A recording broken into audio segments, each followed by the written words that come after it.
வணக்கம் நண்பர்களே, இன்று நான் உங்களிடம் ஒரு சாதாரண பிடிஎஃப்பை பற்றி பேசப் போவதில்லை. TNPSC group 2, group 2A, group 4 போன்ற போட்டித் தேர்வுகளில் தமிழ் பகுதியில் அதிக மதிப்பெண் எடுக்க உதவும் ஒரு முழுமையான தமிழ் இலக்கண பிடிஎஃப்பை பற்றி தான் பேசப் போகிறேன்.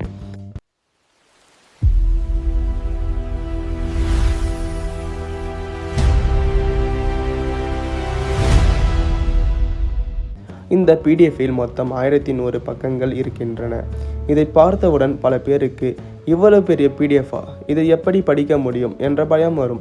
ஆனால் உண்மையில் இது ஒரு பெரிய புத்தகம் அல்ல. டிஎன்பிஎஸ்சிக்கு தேவையான இலக்கணத்தை ஒரே இடத்தில் தொகுத்து வழங்கியிருக்கும் பிடிஎஃப் ஆகும்.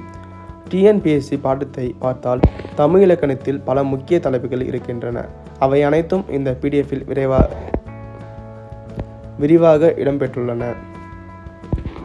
முதலில் எழுத்தியல், உயிரெழுத்து, மெய்யெழுத்து, உயிர்மெய் எழுத்து, ஆயுத எழுத்து, குறில்நெடில் வேறுபாடு, சுட்டெழுத்து, வினா எழுத்து, வல்லினம் மிகுதினம், வல்லினம் மிகாயினம், இடையினம் போன்ற அடிப்படை கருத்துக்கள் இதில் தெளிவாக விளக்கப்பட்டுள்ளன.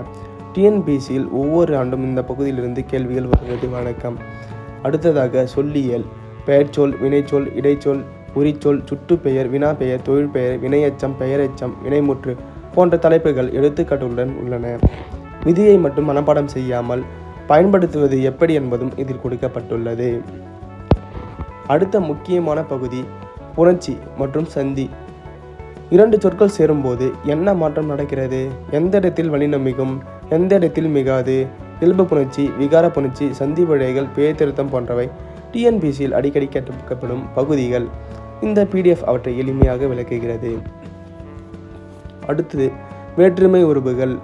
முதல் வேற்றுமை முதல் 8ஆம் வேற்றுமை வரை அவற்றின் பயன்பாடு எழுத்துக்காட்டுகளுடன் தேர்வில் கேட்கப்படும் விதமாக வினாக்கள் இதில் உள்ளன.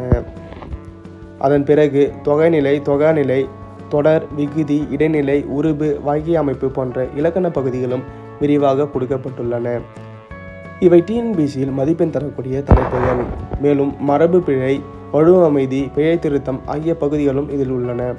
ஒரு எழுத்து மாறினாலும் பொருள் மாறும் என்பதால் இந்த பகுதியை நன்றாக படித்தால் தேர்வில் தவறுகளை குறைக்கலாம்.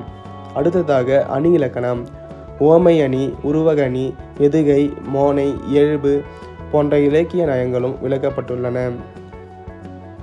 இவை பள்ளி புத்தகங்களிலும் டிஎன்பிஎஸ்சி கேள்விகளிலும் முக்கிய இடம் பெறுகின்றன. மேலும் யாப்பிலக்கணம், அசை, சீர், தலை, அடி, தொடை, வெண்பா, ஆசிரியப்பா, கலிப்பா, வஞ்சிப்பா போன்ற செய்யுள் இலக்கணங்களும் ஒழுங்காக தொகுக்கப்பட்டுள்ளன. இந்த பிடிஎஃப்பின் சிறப்பு என்னவென்றால் ஒவ்வொரு தலைப்புக்கும் விதிகள் மட்டுமல்லாமல் எழுத்துக்காட்டுகள், நினைவில் வைத்துக் கொள்ளக்கூடிய எளிய குறிப்புகள் மற்றும் பயிற்சி வினாக்களும் இணைக்கப்பட்டுள்ளன. ஒரே நாளில் 1100 பக்கங்களை படிக்க முயற்சி செய்யாதீர்கள். தினமும் ஒரு தலைப்பை மட்டும் எடுத்து படியுங்கள். உதாரணமாக இன்று எழுத்தியல், நாளை சொல்லியல், அடுத்த நாள் புணர்ச்சி. ஒவ்வொரு தலைப்பையும் முடித்த பிறகு 20 முதல் 30 MCQக்களை பயிற்சி செய்யுங்கள். இப்படி செய்தால் இலக்கணம் மிகவும் எளிதாக மனதில் பதியும். என் ஆலோசனை என்னவென்றால் இந்த பிடிஎஃப்பை ஒரு ரெஃபரன்ஸ் புக்காக பயன்படுத்துங்கள்.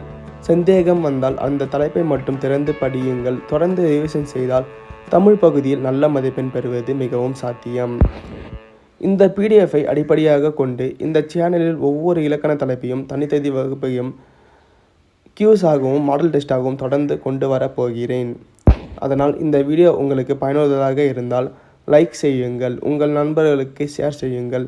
இன்னும் இந்த சேனலை சப்ஸ்கிரைப் செய்யவில்லை என்றால் சப்ஸ்கிரைப் செய்து பெல் ஐக்கானை அழுத்துங்கள். நன்றி. அடுத்த வீடியோவில் இன்னும் ஒரு பயனுள்ள டிஎன்பிஎஸ்சி வகுப்புடன் சந்திப்போம்.